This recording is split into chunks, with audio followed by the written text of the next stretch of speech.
I remember the first time I saw the new shape in the sky. It moved differently, higher, quieter, almost untouchable.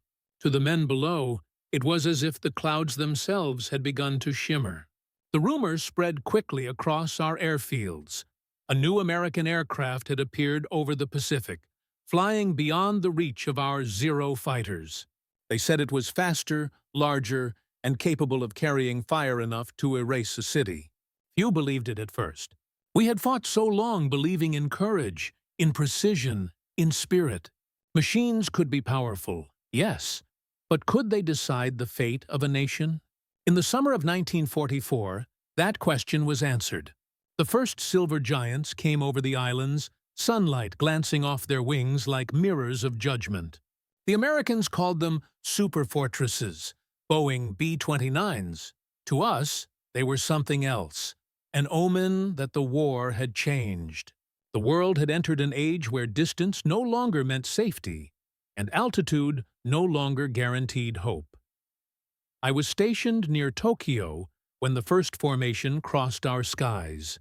From the ground, they looked unreal, shining dots suspended in the thin blue air. Our anti-aircraft guns opened fire, shells bursting miles below their altitude. The explosions seemed to mock us, blooming uselessly beneath their bellies. Even our most skilled pilots could not reach them. The engines of our fighters gasped for air long before the climb was complete. The B-29 flew higher than our courage could follow. Reports began to filter in from Nagoya, Osaka, and other cities along the mainland. The bombs were not the same as before. These were no longer precise strikes against factories or military installations.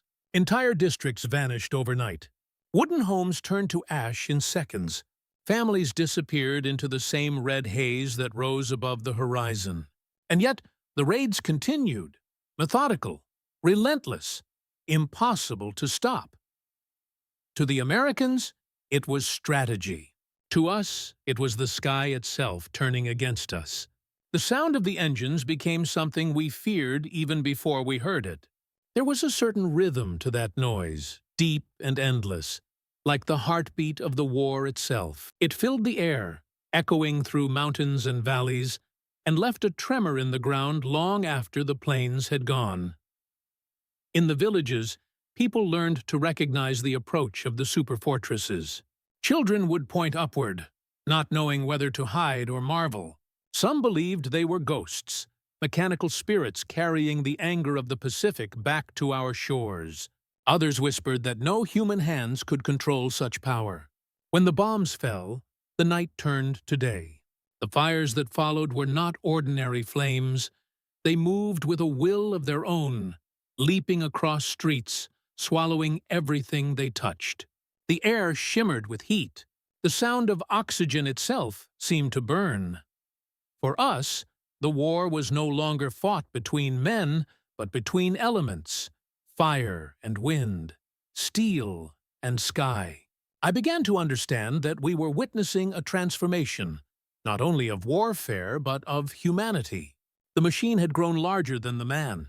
The bombers flew above clouds that we would never reach, piloted by faces we would never see.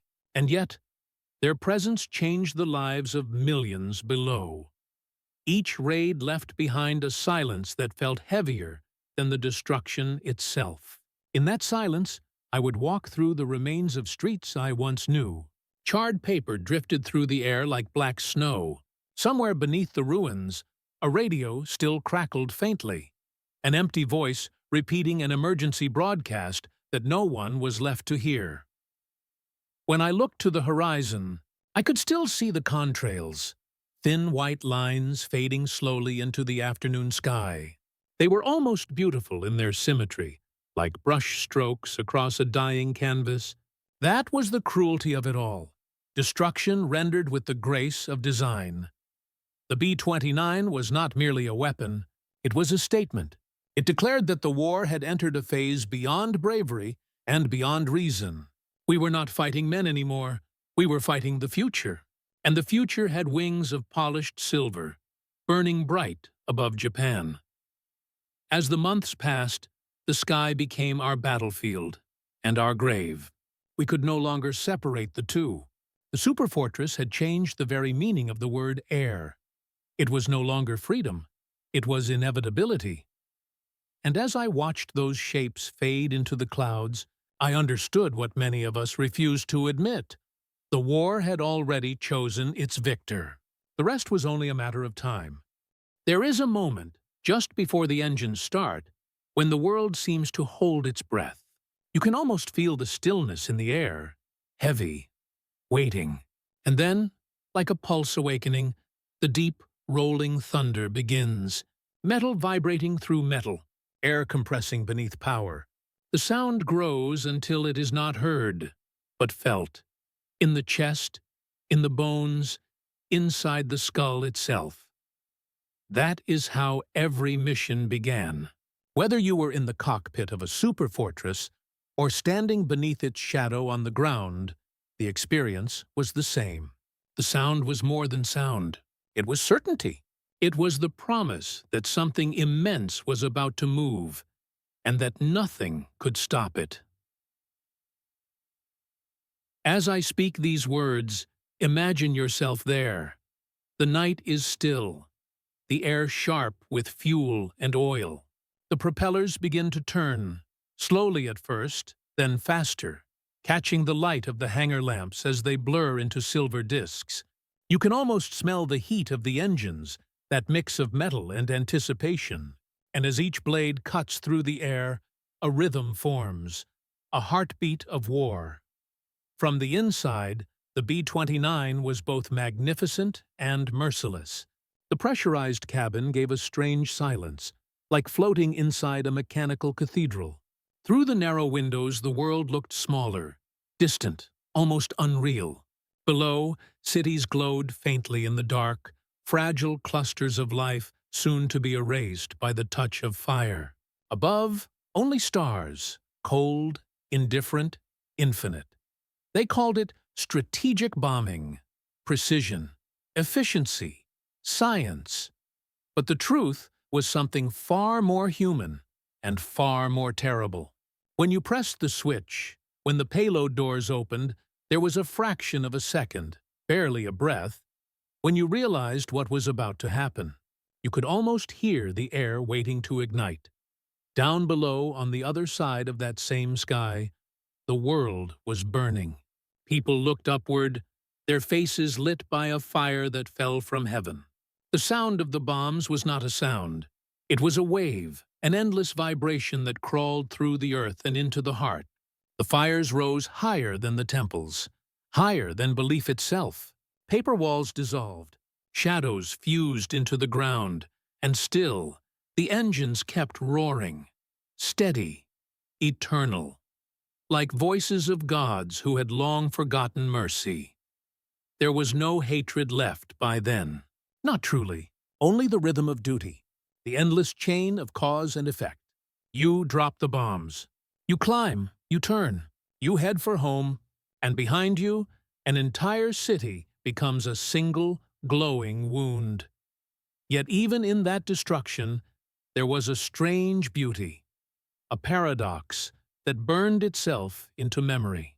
The way the flames curled upward, joining the clouds, the reflection of fire on the ocean beneath, the shimmering contrails that marked the bomber's path home, like signatures across the sky. Sometimes, in the silence after a raid, I would close my eyes and still hear the engines, those perfect, rhythmic waves of sound that never seemed to end. It was as if they had carved themselves into the air, echoing long after the planes were gone. If you listen closely now, you might still hear it too. That low hum, deep inside your chest, the vibration of history itself. Because these engines were not just machines. They were mirrors of humanity's dual nature, engines of heaven, engines of hell, builders of dreams, bearers of fire. They lifted us to the stars and dropped us into the abyss. And somewhere, between the thunder and the silence, we began to understand what it means to hold the power to end the world and to use it. It began with a light, faint, distant, almost delicate. The kind of light that makes you squint, unsure whether it is real or imagined. But then, as you keep looking, you see it growing. You see it spreading. You begin to understand that this is not the rising of the sun. This is something else entirely. The day the sky turned to fire did not come with warning sirens or speeches. It came with a silence so heavy it pressed on the chest. The air was thick, almost vibrating with anticipation. And then, from the horizon, came the roar. A deep, endless roar. The voice of engines. The sound of inevitability. Imagine standing there. Feel the ground beneath your feet. The smell of the air, smoke, salt, dust, life.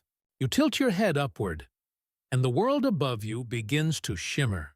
Tiny dots appear against the blue, gliding in formation.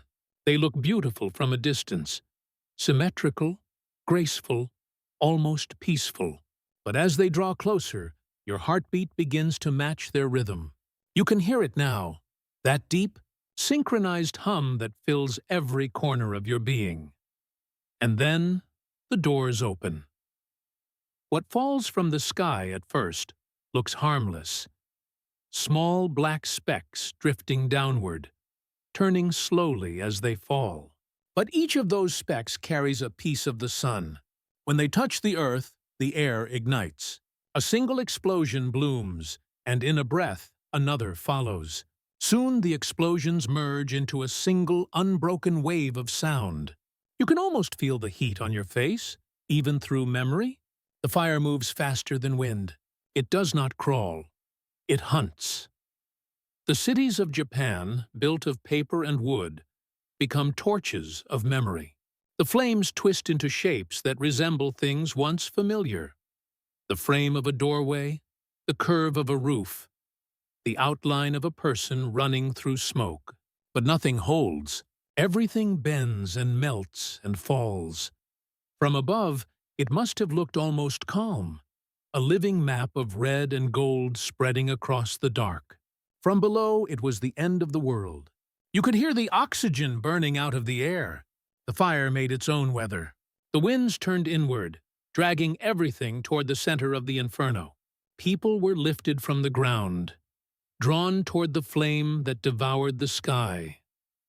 Close your eyes for a moment, and imagine that silence that follows when fire has consumed everything it can reach.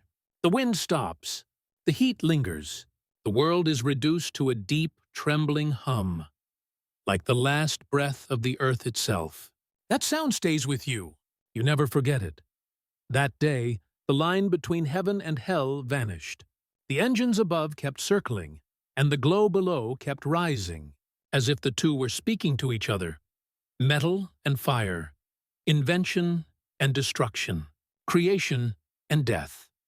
I remember thinking that no one had truly won anything. The sky, which once belonged to birds and clouds and dreams, had become a weapon. The air itself had become an enemy. And yet, amid the horror, there was this strange, terrible clarity.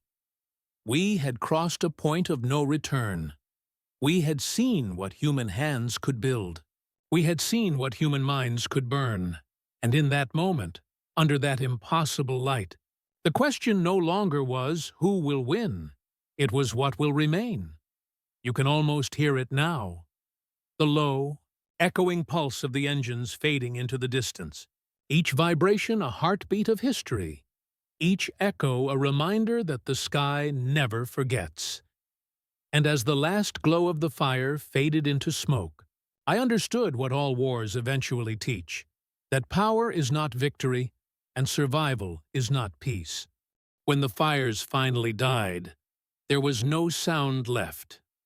Only wind, not the sharp wind of battle, not the howl of destruction, but a slow, heavy breath moving through the ruins, carrying with it the scent of smoke and salt. You could almost taste it in the air. It was the flavor of endings. I walked through what used to be streets.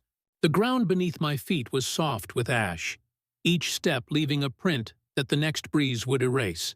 Buildings no longer had names. The landmarks were gone. What remained were outlines, shadows of things that once existed. A piece of metal curved like a wing, a melted bell, the handle of a door that led nowhere. And in that emptiness, I realized something profound. Silence has its own sound. You may notice it too. As you listen, the sound beneath the absence, the hum that still vibrates in the chest when everything else is gone. That is history breathing. That is memory refusing to die.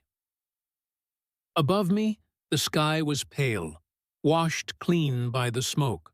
No contrails, no thunder of engines, only open air. But when I closed my eyes, I could still see them. The silver shapes gliding through my mind, their shadows stretching across the decades. The B-29 Superfortress, engines of heaven, engines of hell, symbols of a time when mankind believed it could control the very elements and bend them to its will. I often think about the men inside those planes. Young faces, tired eyes, hearts beating in rhythm with the engines. They were not demons. They were not heroes. They were simply human, frightened, obedient, certain that what they did would make sense one day. And perhaps, as they turned back toward the Pacific, they too wondered what was left beneath the clouds they had set ablaze. In the end, every war becomes a story. But stories are not just told, they are felt. They live in the body, in the quiet moments when you hear a low hum and remember the past without knowing why. They echo in the way you look at the sky and think about how fragile it is, how easily light turns into fire. As I speak these words, perhaps you can picture it. The smoke slowly fading, the ash drifting upward like gray snow, the world pausing between what was and what will be. There is peace in that image, but not comfort. Peace is only what remains when everything else is gone. I reached down once and picked up a handful of ash.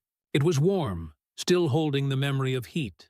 When I opened my hand, the wind took it, scattering it across the horizon. And in that motion, I understood that nothing ever truly ends. It only changes shape. The fire becomes smoke. The smoke becomes wind. The wind carries the story, and somewhere, above it all, the engines are still echoing, softly, endlessly, reminding us of what we built, what we burned, and what we became. The sky above Japan is quiet now, but if you listen closely, you can still hear it.